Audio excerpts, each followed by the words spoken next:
Evangelio de Jesucristo, Lucas capítulo 18, versículos 9 al 14.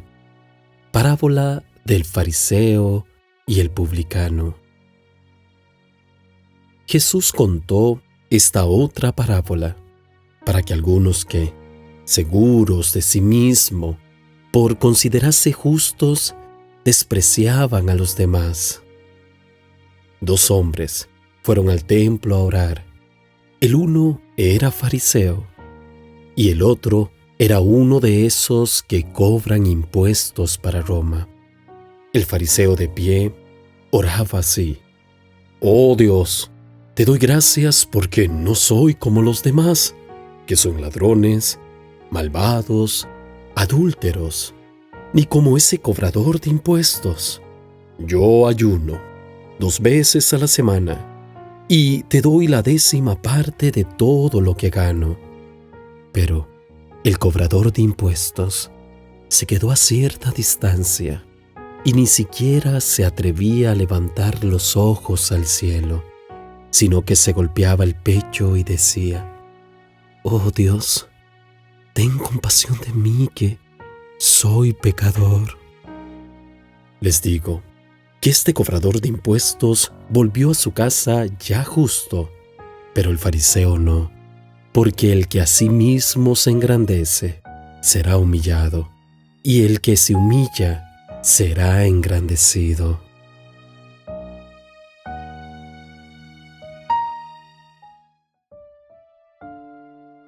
Jesús da una lección a todos aquellos que tienen mucha confianza en su propia rectitud, aquellos que se creen muy buenos por hacer actos buenos ante los ojos de la gente, pero en su interior están muy lejos de ser piadosos y justos. Los fariseos eran gente muy religiosa. Pertenecía a una secta de judíos que llegaban a un extremo innecesario al tratar de obedecer las leyes y al interpretarlas, y agregaban mandatos e instrucciones.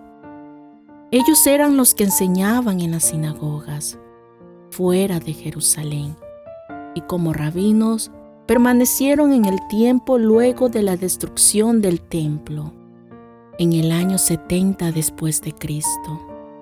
Eran muy estrictos en su forma de vida y con frecuencia eran autojustificados y muy críticos de otros. Se subían a un pedestal de santidad y desde allí juzgaban a los demás. Los publicanos, por otra parte, eran considerados hombres inmorales y traidores. Con frecuencia explotaban a las personas cuando cobraban los impuestos para el gobierno romano. Una parte de tales impuestos era entregada a los romanos y otra se la dejaban ellos. No eran vistos de una forma favorable y con frecuencia eran tratados con desprecio. El fariseo estaba en la parte más alta de la sociedad religiosa y el publicano en la parte más baja. A los publicanos se les mencionaba junto a los pecadores. El fariseo, situado en esa altura, resultaría el más aceptable ante Dios. Los judíos religiosos practicaban la oración 3 veces al día, a las 9 de la mañana, al mediodía y a las 3 de la tarde. Se consideraba que la oración era más eficaz si se ofrecía en el templo, por lo cual el templo era frecuentado a esas horas. Así, fue al templo y presentó el sacrificio. Cuando se puso en pie y oró, aquí vemos que su oración exteriormente es dirigida a Dios, pero en su interior el hombre está hablando de sí mismo y solo nombra a Dios una sola vez y no lo vuelve a nombrar. En toda su oración este fariseo se elogia a sí mismo. En ninguna parte presenta sus pecados, ni pide perdón por nada. Al contrario, empieza a compararse con personas de mala reputación. Tanto orgullo y prepotencia en una oración había dejado a este hombre en el engaño más grande. La oración va dirigida solo a Dios y consiste en alabarlo, adorarlo, y solo Él es perfecto. Nosotros, por más que seamos fieles delante de Dios, no somos nada, no somos dignos. Debemos ser humildes y humillarnos delante del Señor siempre. De pronto la atención del fariseo es atraída al cobrador de impuesto, que está golpeándose el pecho y clamando a Dios por la misericordia. Entonces incluye también a este publicano en su oración, añadiendo: ni aun como este cobrador de impuesto.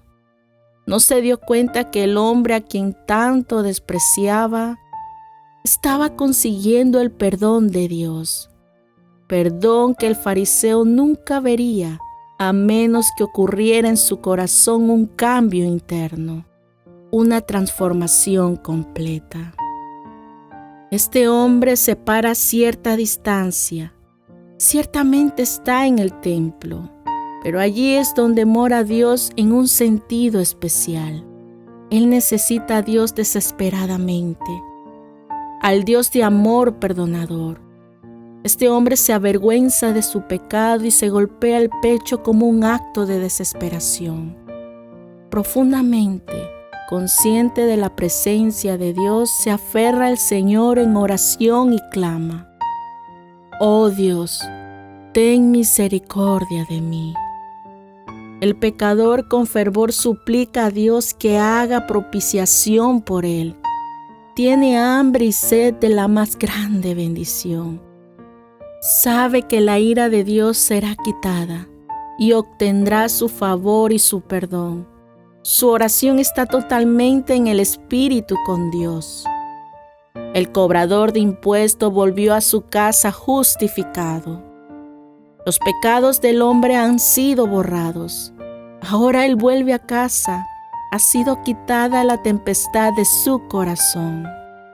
Ahora todo es paz, porque está profundamente convencido que la aprobación de Dios le pertenece. El fariseo también vuelve a casa, pero no tiene nada. Jesús deja bastante claro el contraste entre estas dos personas para enseñar sobre el orgullo y la humildad.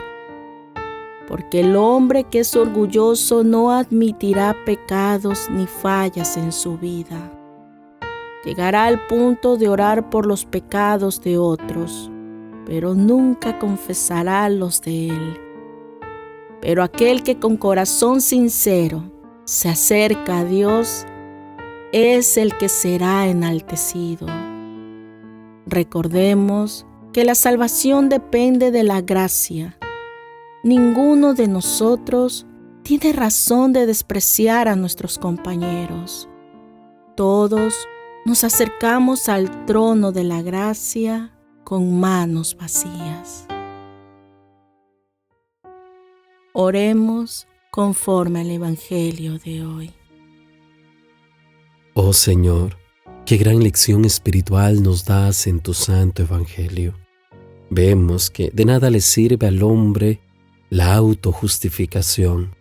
De nada nos vale profesar una vida piadosa si nuestro corazón está tan lejos de la humildad. Enséñanos a ser humildes, a doblegar nuestro corazón. Bien dice tu palabra, que tú buscas ese corazón contrito y humillado, y honestamente, Señor, queremos tener ese corazón conforme al tuyo, que te busque, que te ame, como la del publicano que oraba y decía: soy pecador, necesito tu misericordia, muéstrame tu piedad y tu compasión a mí, que la necesito en mi vida. Oh Señor, oramos de esta manera, para que purifiques, limpies nuestra vida, renueves nuestro pensamiento y nos ayudes a convertirnos en hombres justificados por tu amor. Gracias hemos de darte. Por favor, yo oro por cada hermano y hermana que en este momento están experimentando esta palabra de restauración en su vida. para que sean levantados, ayudados por ti. Derrama tu hermosa y santa bendición sobre cada uno de nosotros, en el nombre del Padre, en el nombre del Hijo, y por tu Espíritu Santo. Amén.